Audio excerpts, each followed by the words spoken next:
তো এখন বাজে সকাল 10:30। সকাল সকাল এক ব্যাগ বাজার নিয়ে চলে এসছে। এটা হলো পুরো সপ্তাহের বাজার। আর তার সাথে নিয়ে এসছে মাছ, কাতলা মাছ নিয়ে এসছে, আর তার সাথে নিয়ে এসছে আমুদি মাছ। 2 রকমের মাছ এনেছে। আর এই যে গতকাল আমাদের কাজের দিদি আমাদেরকে কিছু সজনে ফুল দিয়ে গিয়েছিল, তো আজকে এগুলো করব। তো আগে প্রথমে আমি বাজারগুলোকে ঢেলে মানে সব সেট করে নিই, সাজিয়ে নিই, না হলে পরে আর সময় পাবো না। এই যে অনেক বাজার করে নিয়ে এসছে হচ্ছে তোমার আলু, বাঁধাকপি, ফুলকপি, কুমড়ো, তারপরে পনকা শাক, ধনেপাতা, টমেটো, পেঁয়াজ, মোটামুটি সবই নিয়ে এসেছে। এই এখন সপ্তাহখানেক এগুলো চলবে। আর হচ্ছে এই সজনে ফুল যেটা বললাম যে দিয়েছে, আজকে এটা করব। নর্মালি সজনে ফুল দিয়ে আমি বড়াই করে থাকি, ওটাই আমরা খেয়েছি সাধারণত। তবে এখানকার লোকজন না সর্ষে দিয়ে, আলু দিয়ে, মানে সজনে ফুলের একটা তরকারি ঝাল মতন কিছু একটা করে। তো আমার বর বললো আজকে সেটাই করে দাও। আমি বললাম ঠিক আছে, নাও, খেতে যখন চাইছো তো করি। তো সমস্ত কিছু আমার সবজি প্যাকিং করে রাখা হয়ে গেছে। আর এইগুলো অল্প কটা সবজি করব। এই যে মাছগুলো আমাকে ধুয়ে নিতে হবে এখন। 2 রকমের মাছ আছে, আমুদি মাছ আর এই যে কাতলা মাছ।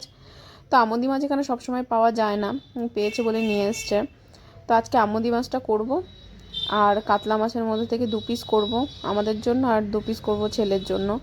তো মাছগুলো আমার ধোয়া হয়ে গেছে, আর বাকি মাছগুলো আমি ঢুকিয়ে রেখে দিলাম কন্টেনারের মধ্যে। আর এদিকে আমার ভাতটা আমি বসিয়ে দিয়েছিলাম, ভাতটা হয়ে এসছে। তো যাই হোক, আজকে করেছি না কাতলা, ধনেপাতা কাতলা। 2টো বড় বড় পিস ছিল, ধনেপাতা দিয়ে করেছি। এটা বেশ ভালো লাগে খেতে, ঝাল ঝাল। আর এদিকে সজনে ফুলটা করবো বলে সজনে ফুল ধুয়ে নিয়েছি, আলুগুলো কেটে নিয়েছি।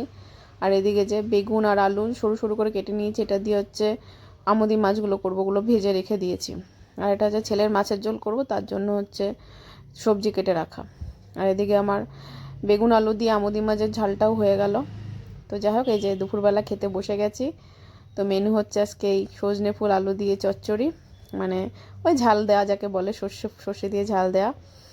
আর বেগুন আলু দিয়ে হচ্ছে আমুদি মাছের ঝাল, আর ধনেপাতা কাতলা। তো এইটা না আমি প্রথমবার খাচ্ছি। আগে খেয়েছিলাম ওর মামা বাড়িতে, একবার খেয়েছিলাম যখন ওখানে বিয়ের পর এসেছিলাম, তো তখন খেয়েছিলাম। আমার খুব একটা বেশি ভালো লাগেনি। আর তো যাই হোক, ও খেতে চেয়েছে যখন, সবসময় যে আমার পছন্দ মতনই হবে এমন তো কিছু না। আমার বরের পছন্দের মানও রাখতে হয়, বেশিরভাগ ওর পছন্দেই সব কিছু হয়। তো যাই হোক, বড়া করে খাই। তো আমি বললাম না, ঠিক আছে, আজকে তোমার পছন্দই হোক। তো সজনে ফুলটাই সর্ষে দিয়ে করলাম।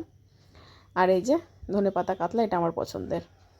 তো এই যে রেডি হয়ে নিয়েছি, এখন একটু বেরোবো ঘুরতে। যাই দেখি কোথায় ঘুরতে যাওয়া যায়। তো এখন বাজে বিকেল ওই 5টা 20 মতো। এখন ঘুরতে যাচ্ছি, ঘুরে এসে আবার কথা হচ্ছে। তো দুপুরে খাওয়া দাওয়ার পর একটু রেস্ট নিয়ে বেরিয়ে পড়লাম। তো রেস্ট নিতে নিতে অনেকটাই দেরি হয়ে গেছে, তখন বাজে প্রায় 5:30 মতন। আজকে ছেলে আর মাঠে খেলতে যায়নি, ও ঘুমিয়ে পড়েছিল, তাই ওকে আর ডাকিনি। আর ওর সাথে যে ছেলেটা খেলে, বাজে ছেলেটা, আজকে এসে মাঠে এসে দেখলাম যে ও মানে দাঁড়িয়ে হয়েছে একা একা, মাঠে কেউ নেই।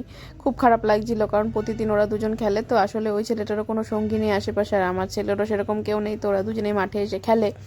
তো আজকে ছেলেটাকে দেখে খুব খারাপ লাগলো। বললাম যে তুমি অনেকক্ষণ দাঁড়িয়েছিলে, ঠিক আছে, তুমি আজকে বাড়িতে যাও, আমরা পরের দিন মানে কালকে আবার আসবে সকাল সকাল, এসে তখন খেলবে। তো ভাবছিলাম যাব না, তবে ভাবলাম দাঁড়িয়ে থাকবে, যাই একবার বলে আসি।